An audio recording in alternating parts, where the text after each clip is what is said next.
გამარჯობა. დღეს ჩვენი საუბრის თემა იქნება შეგრძნება და აღქმა. ერთ-ერთი მთავარი ესე ვთქვათ ფსიქიკური ფუნქცია, შეიძლება ითქვას ბაზისური ფუნქცია, რომლის განხილვასაც ვიწყებთ. რეალური სინამდვილის ასახვა ფსიქიკაში პირველ რიგში აღქმის სახით ხდება. საგნის ან მისი ცალკე თუგნებავ თვისების უშუალო განცდას ეწოდება სწორედ აღქმა. მაგრამ იმისათვის, რომ აღქმა განხორციელდეს, ამ საგანმა სათანადო ნერვის დაბოლოებების, ანუ რეცეპტორების გაღიზიანების მეშვეობით უნდა წარმოშვას ადამიანში სათანადო შეგრძნებები.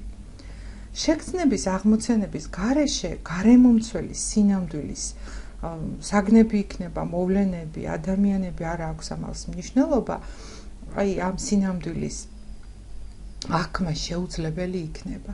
შეგრძნებები წარმოადგენენ იმ ძირითად მასალას, რომელიც აღქმის შინაარსს შეადგენს.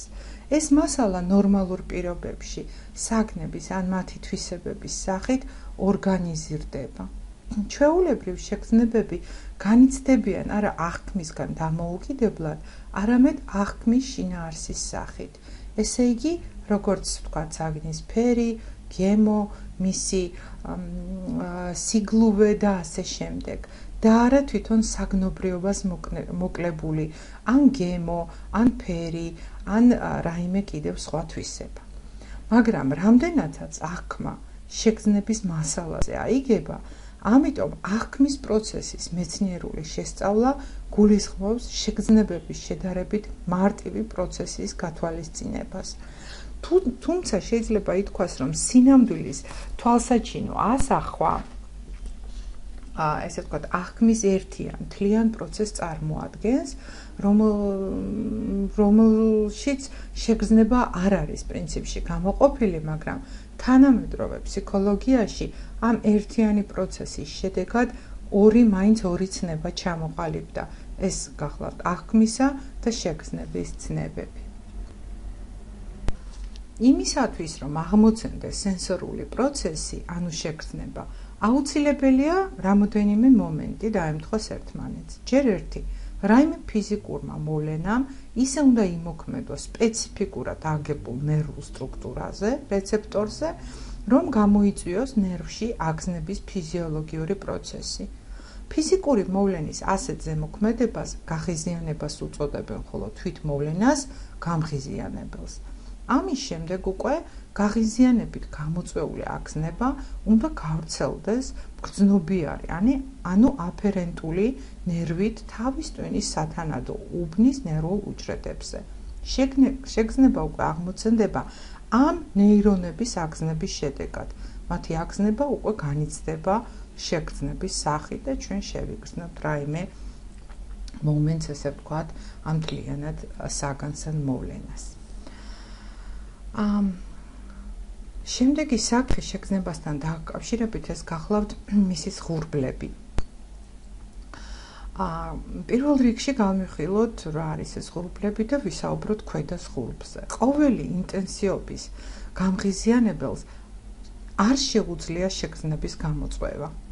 იმისათვის, რომ აღმოცენდეს, თუგნებავთ უსუსტესი რაიმე შეგრძნება, გამღიზიანებელმა უნდა მიაღწიოს ინტენსივობის გარკვეულ დონეს. ანუ გამღიზიანებლის უკვე იმ ინტენსივობას, რომელიც იწვევს უსუსტეს შეგრძნებას, შეგრძნების ქვედა, ანუ მინიმალური ღურბლი ეწოდება. მაგალითად, ჩვენ ვერ შევიგრძნობთ მტრის ნაწილაკების შეხება სკანზე, თუმცა ისინი ატმოსფეროში არიან. ვინაიდან ამ გამღიზიანებლის ინტენსივობა ვერ იწვევს შეხების შეგრძნების ქვედა ღურბლს. იგი ღურბლ ქვედაა იმისათვის, რომ შევიგრძნოთ მათი შეხება. იმისათვის, რომ კიდევ ვიმეორებ, რაიმე შეგრძნება განხორციელდეს, მინიმალური ღურბლი უნდა დადგეს, ასე ვთქვათ, ამ ინტენსივობისმა და მისმა ინტენსივობამ უნდა მიაღწიოს გარკვეულ დონეს სახელდობრ ეს გახლავთ ერგის 1 1000-ი. Ერთი ეს ფიზიკური ენერგიის რაოდენობაა, პირობითი საზომია, რომელიც საჭიროა 1 გრამი სიმძიმის 1 წამში 1 სანტიმეტრზე ასაწევად. ასევე უნდა აღინიშნოს ისიც, რომ რაც უფრო დაბალია ზღურბლი, მით უფრო მგრძნობიარია შეგრძნების ორგანო. ქვედა ზღურბლზე მეტი ინტენსივობის გამღიზიანებელს, ესე იგი უკვე ზღურბლ ზედა გამღიზიანებელს, უფრო ძლიერად შეიგრძნობს ადამიანი. რაც უფრო ინტენსიურია, იგი ესე იგი მით უფრო ძლიერია, მაგრამ ამ მიმართულებითაც არსებობს გარკვეული საზღვარი. ეს არის შეგრძნების ზედა, ანუ მაქსიმალური ზღურბლი. ასე ეწოდება გამღიზიანებლის იმ ინტენსივობას, რომლის მომატება შეგრძნების ინტენსივობას აღარ ზრდის. ზედა ზღურბლს შეგრძნებების მაქსიმალური ინტენსივობა შეესატყვისება პრინციპში. ამაზე მეტი ინტენსივობის შეგრძნების გამოწვევა უკვე შეუძლებელია. ამრიგად, შეგრძნების ქვედა და ზედა ზღურბლი საზღვრავს გამღიზიანებელთა იმ დიაპაზონს, რომელთა შორის თავსდება შეგრძნებათა ყველა გრადაცია. ამიტომაც ამ ორ ზღურს გარეგან ზღურბლებსაც უწოდებენ. კიდევ ერთი ტერმინი, რომელიც ზღურბთან არის დაკავშირებული, ეს გახლავთ სხვაობის ზღურბლი.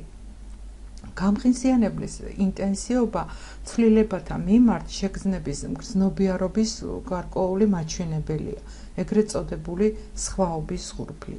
ეს არის გამღიზიანებლის ორი ინტენსივობას შორის ის სხვაობა, უბრალოდ ის მინიმალური სხვაობა, რომელსაც ჩვენ შევიგრძნობთ. ადამიანი თვითონ არ შეიგრძნობს გამღიზიანებლის ინტენსივობის ყოველ ცვლილებას, მის მომატებას დაკლებას, ესე მგრძნობიარენი ჩვენ არა ვართ. იმისათვის, რომ შევიგრძნოთ ასეთი ცვლილება, ინტენსივობათა შორის სხვაობამ გარკვეულ ოდენობას უნდა მიაღწიოს. ეს არის უკვე საზღურბლე სხვაობა, რომელიც მოცემული სახის შეგრძნებისთვის სხვაობის ზღურბლს წარმოადგენს. მას უკვე ჩვენს მიერ აღწერილ გარეგან ზღურბთან საპირისპიროდ შინაგან ზღურბლს უწოდებენ. შეგრძნების ორგანოს მგრძნობიარობა და ესე იგი ზღურბლებით მნიშვნელოვნად იცვლება როგორც თვით რეცეპტორის ფუნქციონალური მდგომარეობის, ისე გაღიზიანების პირობებისა და შეიძლება ითქვას თვით ადამიანის შინაგანი მდგომარეობის მიხედვით. მაგალითად, გაღიზიანების ფართობის მომატება შეხებისას, მხედველობის შეგრძნებებისას, ზღურბლის დაწევას, ესე იგი მგრძნობიარობის მომატებას იწვევს. მნიშვნელობა აქვს გაღიზიანების ხანგრძლივობასაც. ზღურბლზე დიდ გავლენას ახდენს რეცეპტორის წინარე გაღიზიანება. ზღურბლი მით უფრო მაღალია, რაც უფრო ინტენსიურად ღიზიანდებოდა რეცეპტორი იმავე მიმართულებით მანამდე, სანამ შეამოწმებდით მის მგრძნობელობას. მაგალითად, ამის კარგი მაგალითია დღის სინათლეზე ყოფნისას სინათლის შეგრძნების ზღურბლი ბევრად უფრო მაღალია. ესე იგი, სინათლისადმი მგრძნობიარება ბევრად უფრო დაბალია, ვიდრე სიბნელეში ყოფნისას. სხვაობის ზღურბლი ასევე კლებულობს სათანადო მიმართულებით სისტემატიური ვარჯიშის შედეგად. მაგალითად, მუსიკალური ტონების სიმაღლის მიმართ, გემოს გარჩევის მიმართ. გარდა ამისა, შეგრძნების მგრძნობიარობაზე გავლენას ახდენს ადამიანის თვით ადამიანის დამოკიდებულება გამღიზიანებლისადმი. ანუ ის სიტუაცია, რომელშიც ხდება გამღიზიანებლის აღქმა, ესეც მნიშვნელოვანია. რაც უფრო დაძაბულად მიილტვის ადამიანი მოცემული გამღიზიანებლის შემჩნევას, რაც უფრო მნიშვნელოვნად განიცდება მოცემულ პირობებში გამღიზიანებლის შემჩნევა, რა თქმა უნდა, მით უფრო დაბლდება ზღურბლი. ყველა შეგრძნებას გააჩნია თავისი მხარეები, ანუ ის თვისებები, ზოგადი თვისებები, რომელთა მიხედვითაც შეგრძნებები ერთმანეთისაგან განსხვავდებიან. პირველ რიგში ეს თვისება გახლავთ შეგრძნების მოდალობა. ძირითად სხვაობას უпростоრად შექმნებათა შორის შეგრძნების მოდალობები შეადგენენ. მოდალობას ესე ვთქვათ უწოდებენ შეგრძნებათა იმ სახეობებს, რომლებიც დაკავშირებულია შეგრძნების ორგანოების, რეცეპტორების სახეობასთან. მხედველობის შეგრძნებები ერთ მოდალობას წარმოადგენს, სმენა მეორეს, ყნოსვა კიდევ სხვასა და ასე შემდეგ.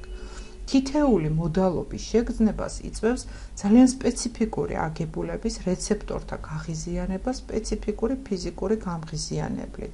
ვთქვათ, სინათლის მოდალობას, მაგალითად, მხედველობის სპეციფიკური რეცეპტორთა გაღიზიანება იწვევს სინათლით, ანუ გარკვეული სიხშირის ელექტრომაგნიტური ტალღებით.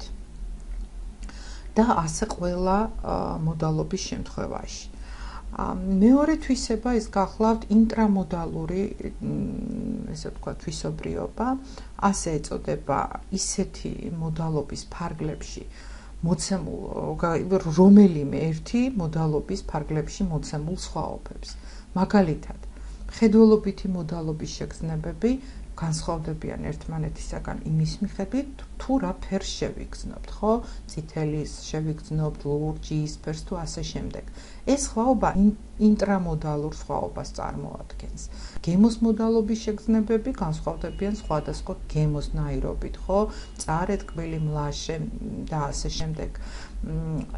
ესეც ინტრამოდალური თვისებებია, ესე ვთქვათ, შეგრძნებისა. მესამე თვისება ეს გახლავთ მისი ინტენსიობა. ერთი და იმავე მოდალობის და თუ გნებავთ ერთი და იგივე ინტრამოდალური თვისებების შეგრძნებები, მაგალითად ორი წითელი, ორი ტკბილი გემო, შეიძლება აშკარად განსხვავდებოდნენ თავისი ინტენსიობის, ანუ სიძლიერის ხარისხის მიხედვით. ყოველ შეგრძნებას გარკვეული მოდალობის ან ინტრამოდალური თვისების გარდა კიდევ ვიმეორებ ახასიათებს ინტენსიობის გარკვეული ხარისხი. ამგვარად ყველა შეგრძნებას საზოგადოდ გააჩნია სამი მხარე, ანუ სამი ზოგადი თვისება. ეს არის მოდალობა, ინტრამოდალური თვისობრიობა და ინტენსიობა. ეხლა განვიხილოთ თვითონ შეგრძნებების მოდალობების კლასიფიკაცია.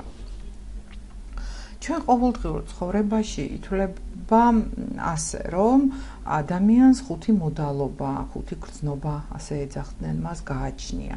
ეს ძველი, ესე ვთქვათ, ფსიქოლოგიის შეხედულება გახლდათ. სინამდვილეში მოდალობათა რიცხვი ბევრად მეტია. თანამედროვე მეცნიერების მონაცემთა მიხედვით, ადამიანს გააჩნია შეგრძნებათა შემდეგი მოდალობები და თქვენ მას ეკრანზე ხედავთ. პირველ რიგში, რა თქმა უნდა, ეს არის მხედველობითი, ანუ ოპტიკური, ანუ შეიძლება უწოდოთ ვიზუალური შეგრძნებები. მათი რეცეპტორები განლაგებულია თვალის ბადურაზე. სმენის, ანუ აკუსტიკური შეგრძნებები. მათი რეცეპტორები განლაგებულია შინაგან ყურში.